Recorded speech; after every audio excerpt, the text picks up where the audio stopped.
Hi guys, welcome back to my channel.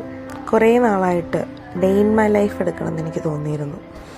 യൂട്യൂബിൽ ഒരുപാട് പേരുടെ വീഡിയോ കണ്ട് ഇൻസ്പയർഡ് ആയിട്ട് എടുക്കുന്നതാണ്. ഇതൊരു സൺഡേ ആണ്, സോ ഒരു ലേസി ഡേയും കൂടെയാണ്. രാവിലെ ഒരുപാട് ലേറ്റായിട്ടാണ് ഞാൻ എഴുന്നേറ്റത്. ഏകദേശം ഒരു 8:30 ആയിട്ടുണ്ടാവും എഴുന്നേറ്റ് വന്നപ്പോൾ. ഇന്ന് ഈ വീട്ടിൽ ഞാനും മക്കളും മാത്രമേ ഉള്ളൂ. അതുകൊണ്ട് തന്നെ സാധാരണ സൺഡേനേക്കാളും കുറച്ചുകൂടെ കൂടുതൽ ലേസി ആണെങ്കിലേ ഉള്ളൂ. കുട്ടികൾ അവിടെ എഴുന്നേറ്റപ്പോഴാണ് ഞാനും എഴുന്നേറ്റത്. അവർ വിളിച്ചിട്ടാണ് ഞാൻ എഴുന്നേറ്റ് പതിയെ കിച്ചണിലേക്കാണ് നോർമലി വരുന്നത് പോലെ തന്നെ വന്ന് ബാക്ക് സൈഡ് സാധാരണ ഞാനിങ്ങനെ വന്ന് നോക്കാറൊന്നുമില്ല. വീഡിയോ എടുക്കുമായതുകൊണ്ട് വെറുതെ ഇവിടെ വന്നൊന്ന് കാണിച്ചെന്നേ ഉള്ളൂ. ഓൾമോസ്റ്റ് രാവിലെ തന്നെ ചപ്പാത്തി ആക്കാമെന്നാണ് വിചാരിച്ചത്. അതിന് മുമ്പ് ഞാൻ രാത്രി മെഷീനിൽ തുണി ഇട്ടിട്ടുണ്ടായിരുന്നു. സോ അതെല്ലാം ഡ്രൈ ആയിട്ടിരിക്കുന്നുണ്ട്. ഇനി അതൊന്ന് വിരിച്ചാൽ മതി. സോ അത് തന്നെ ഒന്ന് ഫേസൊക്കെ ഒന്ന് വാഷ് ചെയ്ത് ഹെയറൊക്കെ ഒന്ന് കെട്ടാമെന്ന് വിചാരിച്ചു. ശേഷം ഞാനൊന്ന് ബ്രഷ് ചെയ്തു. ഇത്രയും കാര്യമാണ് ഞാൻ തുടക്കത്തിലേ ചെയ്യുന്നത്. അതിന് ശേഷമാണ് കിച്ചണിൽ കയറി ബാക്കി പരിപാടികളൊക്കെ സ്റ്റാർട്ട് ചെയ്യുള്ളൂ.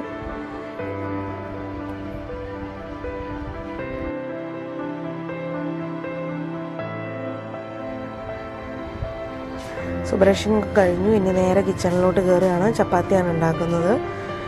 ചപ്പാത്തി ഓൾറെഡി ഇൻസ്റ്റൻ്റ് ആയിട്ടുള്ളത് വാങ്ങി വെച്ചിട്ടുണ്ടായിരുന്നു. അതുകൊണ്ട് ഒന്ന് ചൂടാക്കിയെടുത്താൽ മാത്രം മതിയായിരുന്നു.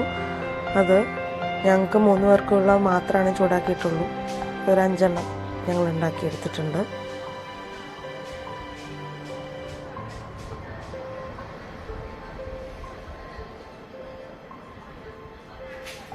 ലേസി ആയിട്ടുള്ള ഡേയ്സൊക്കെ ഞാൻ ചപ്പാത്തി തന്നെയാണ് ചൂസ് ചെയ്യുക. കാരണം ഇത്രയും ലേസി ആയിട്ട് ഉണ്ടാക്കാൻ പറ്റുന്നൊരു സംഭവം വേറെ ഇല്ലാത്തതുകൊണ്ടാണ് ചപ്പാത്തി എടുത്തത്. ചപ്പാത്തിക്ക് കോളിഫ്ലവർ കറിയാണ് റെഡിയാക്കിയിട്ടുണ്ടായിരുന്നത്. കോളിഫ്ലവർ കറി ഉണ്ടാക്കുന്നത് എങ്ങനെയാണെന്ന് ഞാനിപ്പോൾ കാണിച്ചിട്ടില്ല അതിൻ്റെ അകത്ത്. കാരണം ഞാൻ ഓൾറെഡി അങ്ങനെ ഒരു വീഡിയോ ചെയ്തിട്ടുണ്ട്. സോ അതുകൊണ്ട് അതിൻ്റെ കാര്യങ്ങളൊന്നും ചെയ്തിട്ടില്ല. അങ്ങനെ ചപ്പാത്തി ആക്കി. ചപ്പാത്തിയും കോളിഫ്ലവർ കറിയാണ് ഞങ്ങൾ രാവിലെ കഴിച്ചത്. വൈകി എഴുന്നേറ്റുകൊണ്ട് തന്നെ എല്ലാവർക്കും വൈകി തന്നെ വിശക്കുള്ളൂ. അതുകൊണ്ട് ധൃതിയൊന്നും ഉണ്ടായിരുന്നില്ല. വളരെ കൂളായിട്ടാണ് ചെയ്തത്.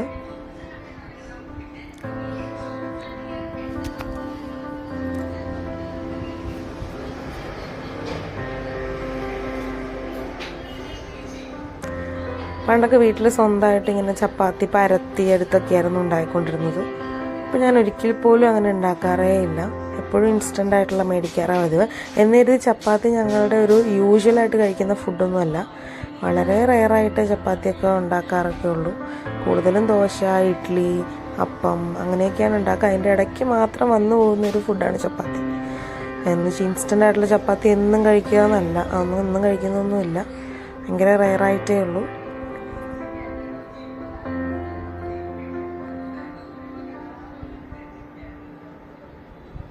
ചപ്പാത്തി റെഡി ആയിട്ടുണ്ട്.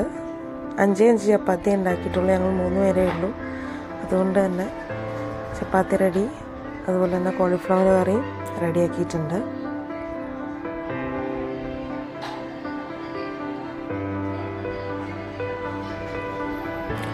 ഇനി ചോറ് വയ്ക്കുന്നുണ്ട്. അതിരുന്നായാൽ മതി എന്നുള്ളത് കൊണ്ട് അത് വെച്ചു. അതിനുശേഷം ഞാൻ നേരെ തുണി വിരിക്കാനായിട്ടാണ് പോയത്. മെഷീനിൽ നിന്ന് തുണിയെല്ലാം എടുത്തു. അതിനുശേഷം തൊട്ടപ്പുറമുള്ള പറമ്പിൽ വിരിച്ചു. തൊട്ടപ്പുറമുള്ള പറമ്പ് നമ്മുടെ തന്നെയാണ് കേട്ടോ. അതിനുശേഷം ഞാൻ വെറുതെ കുറച്ച് നേരം കളിച്ചുകൊണ്ടിരുന്നു. എനിക്ക് അങ്ങനെ സമയം കളയാനായിട്ട് ഞാൻ എന്തെങ്കിലുമൊക്കെ ചെയ്യാറുണ്ട്. അതുപോലെ ഞാൻ അങ്ങനെ കളിക്കുന്നൊരു കളിയാണിത്. ഫുഡൊക്കെ കഴിച്ചിട്ടുണ്ടായിരുന്നില്ല, വിശക്കുന്നുണ്ടായിരുന്നില്ല. വളരെ ലേറ്റായ പിന്നെ സ്വതവേ മുഴുവൻ മടിയായി പോകും. ഒന്നും ചെയ്യും.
ഗെയിമൊക്കെ കഴിഞ്ഞ് ഫുഡിന് മുമ്പ് ഞാനൊരു മുട്ടയും കൂടി പൊരിച്ചിരുന്നു. കുട്ടികൾക്ക് വേണ്ടി പൊരിച്ചതാണ്. അതിന്റെ ബാലൻസ് വന്നത് ഞാനും കഴിച്ചിരുന്നു. സോ 2 ചപ്പാത്തി, മുട്ട, കോളിഫ്ലവർ കറി, ഇതാണ് ഞാൻ ബ്രേക്ക്ഫാസ്റ്റ് ആയിട്ട് കഴിച്ചത്. അത് കഴിഞ്ഞ് കുറേ നേരം കഴിഞ്ഞൊരു 11-11:30 ഒക്കെ ആയപ്പോൾ ഒരു ഓറഞ്ച് കഴിക്കാമെന്ന് വിചാരിച്ചെടുത്തു. ഒരെണ്ണം മുഴുവനൊന്നും കഴിച്ചില്ല, ഞാനും മക്കളും കൂടെ ഷെയർ ചെയ്താണ് കഴിച്ചത്. കഴിക്കലൊക്കെ കഴിഞ്ഞപ്പോൾ പിന്നെ എന്നാ ഇച്ചിരി മീൻ വറുത്തേക്കാന്ന് വിചാരിച്ചു. തലേദിവസം ഉണ്ടാക്കിയ മീൻ കറി ഇരിപ്പുണ്ടായിരുന്നു, വാളക്കറി. ഇത് കൊഴുവയായിരുന്നു. ഞാൻ നന്നാക്കി ഓൾറെഡി ഫ്രിഡ്ജിൽ വെച്ചേരുന്നതായിരുന്നു. അപ്പം അത് എഴുന്നേറ്റപ്പോൾ തന്നെ ഐസ് പോകാൻ വേണ്ടിയിട്ട് ഇട്ടിട്ടുണ്ടായിരുന്നു. അതിനുശേഷം ഇപ്പം അതെല്ലാം ഓക്കെ ആയി വന്നപ്പോൾ അതിൻ്റെ അകത്ത് മുളക് പൊടി, മഞ്ഞൾപ്പൊടി, കുരുമുളക് പൊടി, ഉപ്പ്, കുറച്ച് നാരങ്ങ നീരും കൂടെ ഒഴിച്ച് തിരുമ്മി ഒന്ന് റെസ്റ്റ് ചെയ്യാൻ വെച്ചു. ഒരു 10-15 മിനിറ്റ് വെച്ചതിന് ശേഷമാണ് വറുക്കാനായിട്ട് തുടങ്ങിയത്. പാനിൽ കുറച്ച് ഓയിൽ ഒഴിച്ചിട്ട് വറുത്തെടുക്കുകയാണ് ചെയ്തത്. ഫിഷ് ഫ്രൈ എനിക്ക് ഭയങ്കര ഇഷ്ടമാണ്. എന്നാലും ഇത് ഒരുപാട് കഴിക്കാറില്ല, എന്നാലും നല്ല ഇഷ്ടമാണ്. കുട്ടികൾക്ക് ഫിഷ് ഫ്രൈനെക്കാട്ടിലും ഇഷ്ടം ഫിഷ് കറിയാണ്. അപ്പോൾ ഏതായാലും ഫിഷ് ഫ്രൈ ഒക്കെ റെഡി ആയിട്ടുണ്ട്. അതിനുശേഷം ഉച്ചയ്ക്ക് കഴിച്ച ഫുഡാണിത്. മോന് കൊടുത്തു കഴിഞ്ഞിട്ട് അതിൻ്റെ ബാലൻസിലോട്ട് ഇത്തിരി ചോറിട്ടാണ് ഞാൻ കഴിച്ചത്. മീൻകറിയും മീൻ വറുത്തതും തന്നെ ഉണ്ടായിരുന്നു. അതിനുശേഷം വൈകുന്നേരം ആയപ്പോൾ മൂക്ക് വിശക്കുവാന്ന് പറഞ്ഞപ്പോൾ ഞാനൊരു കട്ടൻ ഉണ്ടാക്കി. ഇവിടെ അങ്ങനെ കട്ടൻ ചായ ഉണ്ടാക്കാറോ കുടിക്കാറോ ഒന്നുമില്ല. ഞാൻ അവർക്ക് അങ്ങനെ അത് കൊടുക്കാറില്ല. റെഗുലറായിട്ട് ചായ കാപ്പി ഒന്നും കൊടുക്കാറില്ല. പക്ഷെ എന്നാലും നോക്കിയപ്പോൾ റസ്ക് ഇരിപ്പുണ്ടായിരുന്നതുകൊണ്ട് ചായയിൽ മുക്കി കുടിക്കാമല്ലോ എന്ന് വിചാരിച്ച് ഒന്നുണ്ടാക്കി നോക്കിയതാണ്. അപ്പോൾ ഒരെണ്ണം ഞാനും കഴിച്ചു നോക്കി. ഞാനങ്ങനെ ഒട്ടും ചായ കുടിക്കാറേ ഇല്ല, എനിക്ക് തീരെ താല്പര്യമില്ലാത്തൊരു കാര്യമാണ്. എന്നാലും ഒരെണ്ണം കഴിച്ചു നോക്കി. നല്ല ടേസ്റ്റ് തോന്നി. കുറേ നാളുകൂടി കഴിക്കുന്നതുകൊണ്ട്. അതുപോലെ തന്നെ കുറേ നാളുകൂടി ഇപ്പോഴത്തെ ചേമ്പ് പുഴുങ്ങി കഴിക്കുന്നത്, അതും കടയിൽ നിന്ന് കണ്ടപ്പോൾ അച്ഛൻ മേടിച്ചിട്ട് വന്നതാണ്. നല്ല ടേസ്റ്റ് ഉണ്ടായിരുന്നു. അതിൻ്റെ കൂടെ മുളക് ചമ്മന്തിയും കൂടി ഉണ്ടാക്കി.